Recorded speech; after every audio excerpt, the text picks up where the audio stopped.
back to Liquid Lunch, a little extended musical break, because we're getting ready for the very first time that the Magnetic Marketing Moment is brought to you here on Liquid Lunch.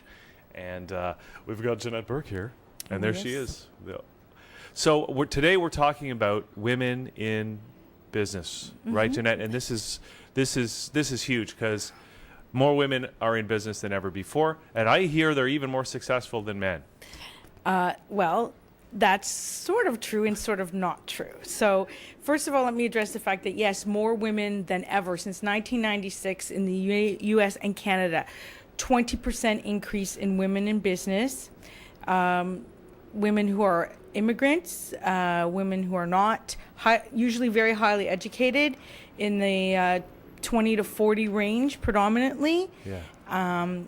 And the thing is, though, you're asking me about the success rate, and sadly, they earn less than 1% of their male counterparts. What? in the huge grand scheme of things. Less than 1%? Yes, less than 1% earn over 100,000. Oh. Sorry, less than 6% over 100,000. Yeah. Less than 1% over 365,000. So. Yeah, so that's startling, isn't it, than their male counterparts? Well, I don't know. I wish I was one of those I wish I was making $300,000 a year. Then I could be. Don't we all? Regardless of what sex I was. Yeah, but because we're just looking at the efforts that they're putting in, and where, today's topic is sort of where are some of the challenges and how it impacts their marketing, which in turn impacts their sales, right? So, so. That's what the records show. Okay. And basically, it's kind of sad when you think that, why do women go into business? Or why does anyone go into business, because really? They got laid off. Well... Okay, that's the wrong answer, isn't it? That might be partially true. But there's other reasons, right? There's lack of job security today. Yeah. Women want security. It doesn't matter who they are, where they come from. We're ingrained since childhood. We want security. Mm-hmm. We also want a little bit of freedom. Mm-hmm. And, we want some stability. And we sometimes want flexible hours, more flexible hours to work when we decide to work, like part-time or full-time. And it's difficult sometimes to, fulfill every hat as a woman, being a wife, a mother, and a businesswoman, and if you're in the job market, juggling all this as well is very difficult. So that usually prompts certain women to seek out self-employment for the autonomy of it. Right.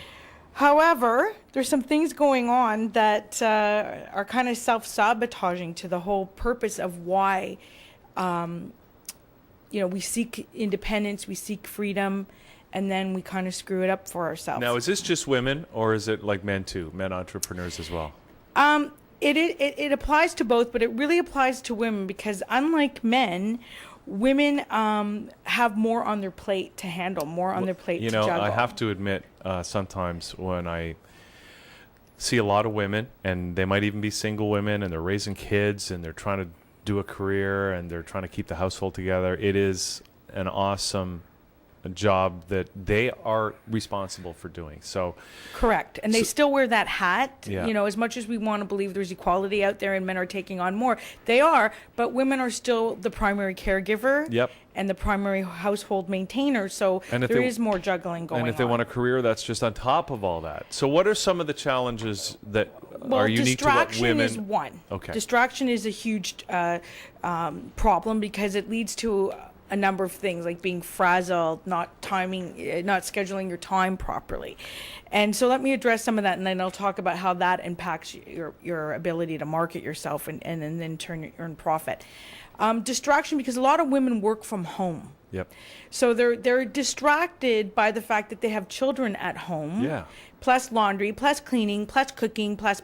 And so they start taking hours away from their work hours when they're supposed to be productive to tend to chores or other needs. Mm-hmm. So that diminishes their available working hours. And that also diminishes their scheduling time if they're not very good at scheduling. So what they have to do is they have to get very firm, and they have to learn a couple things, one being the word no. Right. And when they get into their office wherever their designated office is in the morning, you have to treat it like it's a real business and a real office, and you have to, set times where this is mommy's working time. The kids should make an appointment, right? Well, they definitely have to learn that. I know they're children and they have needs, but they have to learn by a woman setting an example for themselves that they can't burst into mommy's office anytime they want, or that mommy's not going to be available 24/7 because she has appointments to go see. Yep. And this is really important because, scheduling is very important. It's part of taking away from the frazzled woman, overstressed, overscheduled syndrome, right? Which leads to a whole other bunch of other problems. But for example, to be successful, you have to be punctual. Punctual is a very important part of your marketing, believe it or not. You make appointments because you're the image of your business, right? Yeah. So if you're, for example, on the phone and you're designating your work hours from, 9 to 5 with a few breaks in between, and you're trying to make calls and everything, it's not going to look very good or sound very good if you have constant interruptions of people bursting through the door or loud noises in the background. It looks unprofessional.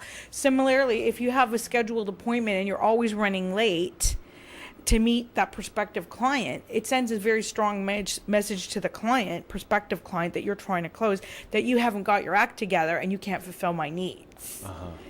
Right, by being late. Of course. Yeah. And so this is a problem. Also, when you're sitting in the meeting, and a lot of women or even men too, they keep the cell phone on in a meeting. Really, you should either turn it off or put it on vibrate. And they take calls from the kids, when they're in meetings. Well, I find it even distracting when you're having a meeting with somebody, and even if they're doing business, sending texts, but you're trying to have a conversation with them. Yes. To me, it is just... It's unprofessional, and it sends a message that you don't care what the other person is saying, so that impacts their decision as to whether or not they want to do business with you.